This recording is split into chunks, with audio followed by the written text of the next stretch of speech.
Hello, I'm Dr. Jester and welcome to the jungle. Here we are once again dealing with Assassin's Creed Shadows. And I suspect by next Monday I'll still be talking about this mess. So far, today is the release day and it's not looking, well, pretty good. It's actually looking a little bit problematic. But now that we have seen some of the stuff that is coming out, it's let me just say that you're wasting your money. Right, here it is, Konoichi from Stellar Blade versus Naoi from Assassin's Creed Shadows. Can you spot which one was made by the West? From Manga Lawyer. And you can see that on the right, she looks a little bit like a skinny teenage boy.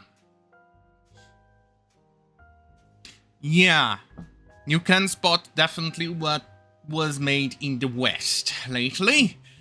It's just she doesn't even look much like a woman, and no wonder the AI systems were actually, when people were making jokes about it when it was first announced, they uploaded pictures to the AI and asked, is this a boy or a girl, a man or a woman? And the AI would have massive difficulties identifying if that was in fact a woman. And to be honest, even I had difficulty. For a moment when I first watched the trailer, I initially thought it was a little boy. Yeah, that's how far we have done. We've sunk. So, moving on with absurdity, do you actually remember this mess? Resentment can grow quietly without much warning after a storm. Mushrooms can too. Shiitake? Mushrooms. Yeah. This one is quite a doozy. So, not to make it worse, but to make it worse, at least you're not enjoying the French translation, which... yeah. Thanks to Los World for this one. Oh, wait. Forgot to switch.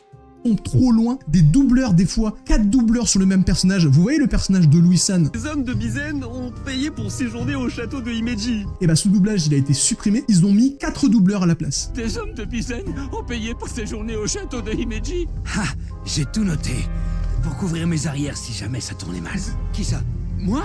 What the Votre femme est Ah, vous avez raison, j'imagine. Très bien. Ça Le château de Himeji. Ou pas? Oh, elle va me tuer. Et c'est à vous que je le dois, ça. Oh, mais attends, il y a 4 doubleurs différents. Yeah. That's the French translation from Ubisoft.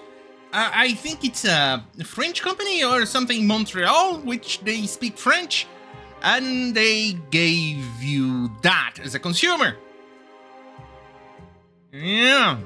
4 voices for one single character. Well, apparently he does have multiple people inside him living inside. Hey, don't judge me, or don't judge Ubisoft here. After all, they made a character with multiple evil spirits inside him. They possibly got inside him through his butthole, because after all, that's what Ubisoft would have written. Yeah, they probably had some gay orgy or something, and evil spirits got inside his butthole, and now he's, well, showing to the world he has 4 different spirits, or maybe 3 different spirits, and his original voice. Anyway, here is a book.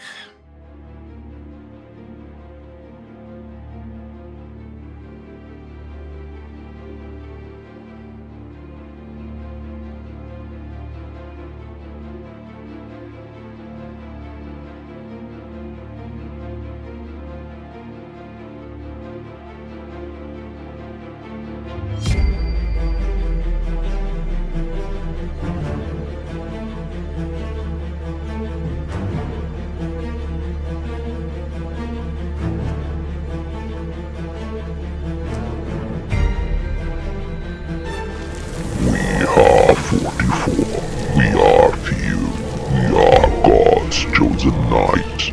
We are born of sin and crime. We are rebellious. sentence personified. We are immortal, we are legend, we are God's wrath made manifest, and we know no fear.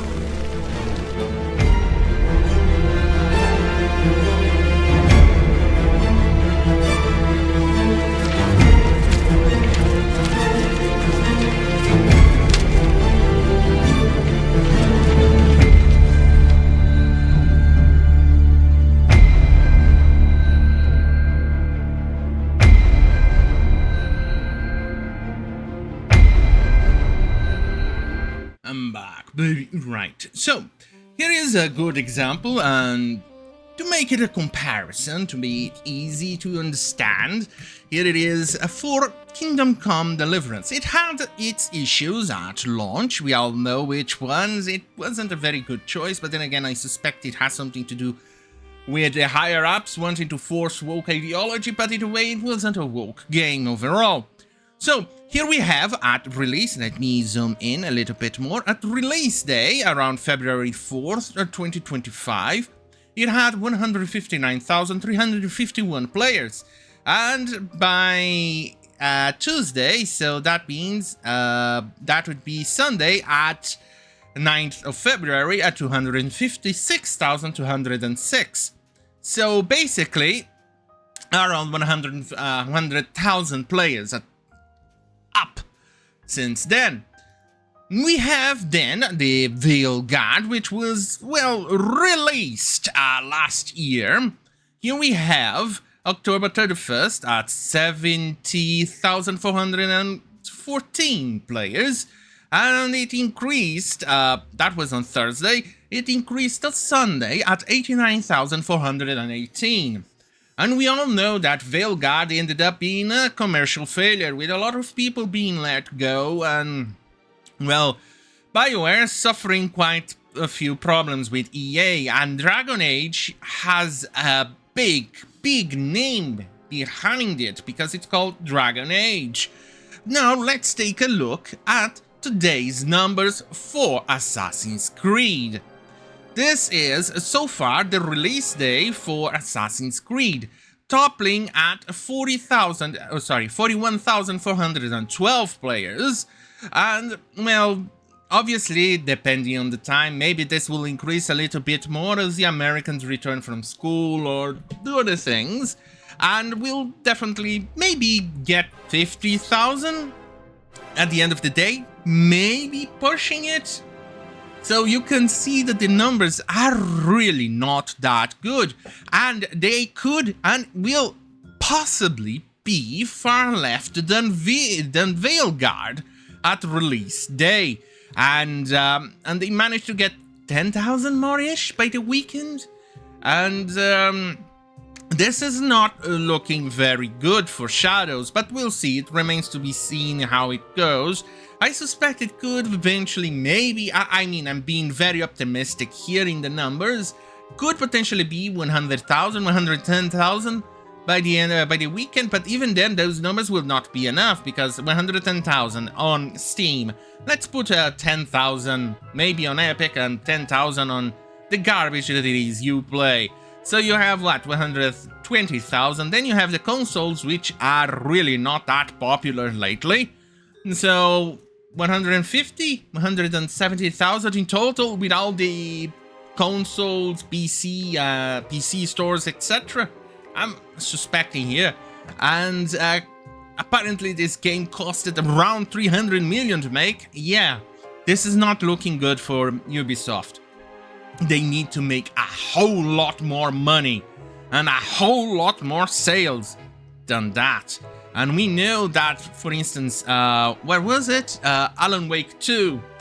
Only now did actually Remedy start it to make its money back, to actually finally pay off the game, the development. And that was, what, how long? 2 years?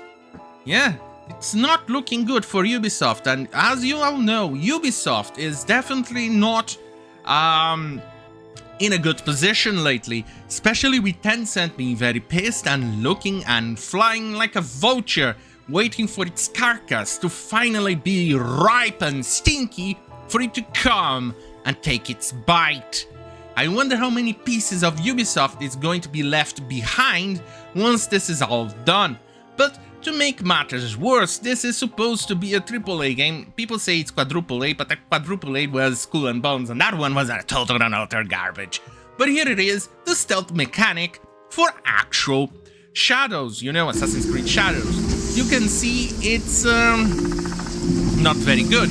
This is from MuAXH03. Yeah, I wouldn't be able to do this in sticks, and I'm playing that one right now. I absolutely suck at stealth games. I love them, but I suck at them. And to be honest, I wouldn't ever be able to do this. Or get away with it, like this. Or even close to this. Now. And survive. Or even a little bit. I lost sight of them. You can't hide forever. How Ubisoft used to be, you know, the kings of stealth. Remember Splinter Cell? That game was legendary. Now I'm afraid if they make that game today, and it's going to be a total utter mess. Ignoring the last one that was released though. But I think that if they ever make it, it's going to be disastrous. It's possibly open world. Not that I have an issue with it. I actually like open world games, but Ubisoft open world games have been very dead and devoid of anything at all. It has been completely, I don't know, bland, soulless, lifeless. I played recently Scarface, and that game is full and oozing of life. I mean, you could see the polygons from a mile away, but holy shit, it had life. It was theming with actual life. It was amazing. And this one is obviously the audio that you all saw.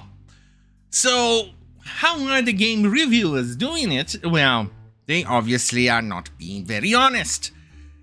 But here it is, first and foremost, one of the disasters that it is happening with Ubisoft. Here it is, from IGN. You can't spell ignorant without IGN.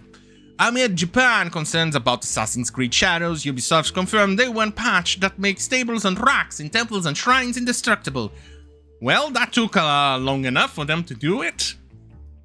But now back to the game reviewers, we can see that they are possibly, maybe, I don't know, getting something out of it. Because you cannot be giving them this high score and saying all of this once you saw those, well, videos. Look, NME. Assassin's Creed Shadows is a series refresh badly needed after Valhalla, showcasing a huge technical and visual upgrade alongside a new gameplay blueprint. A fantastic story and well-developed characters grounded in the game in a believable era of Japan that is fun to explore. It confidently sets the standard for the next game in the franchise. Oh dear lord. If there is one. And that was for PlayStation 5. And as you know, the default that they are making, they have an actual default now without any dialogue choices. Yeah, apparently from the rumors, from what I'm seeing, the default is that the main character, Naoi, is gay. And as far as I know, with the lore behind Assassin's Creed, you need to reproduce for them to tap into your DNA to be able to play it. Yeah. Welcome Ubisoft to the current day and age, and the Ubisoft of current day and age, yeah. Here, VG247. There are problems with Assassin's Creed Shadows for sure, but it's so fun to play, it's a telling, gripping story.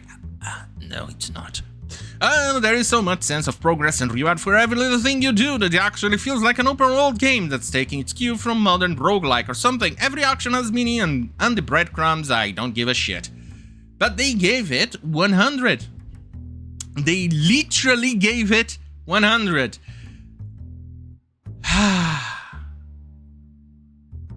How can they possibly give 100 when they actually said there are problems with Assassin's Creed Shadows? They literally said that, and they gave it 100. How can you... Yeah, there's something behind it. There's definitely something going on in there. You can't possibly give it 100 and write that. You cannot. Oh well. Then again, it's content, free content and easy content for the channel, without me having to spend hours upon hours searching for actual good news. So in that case, on Monday, we'll see how it goes. So, have a wonderful, wonderful, cheery bye.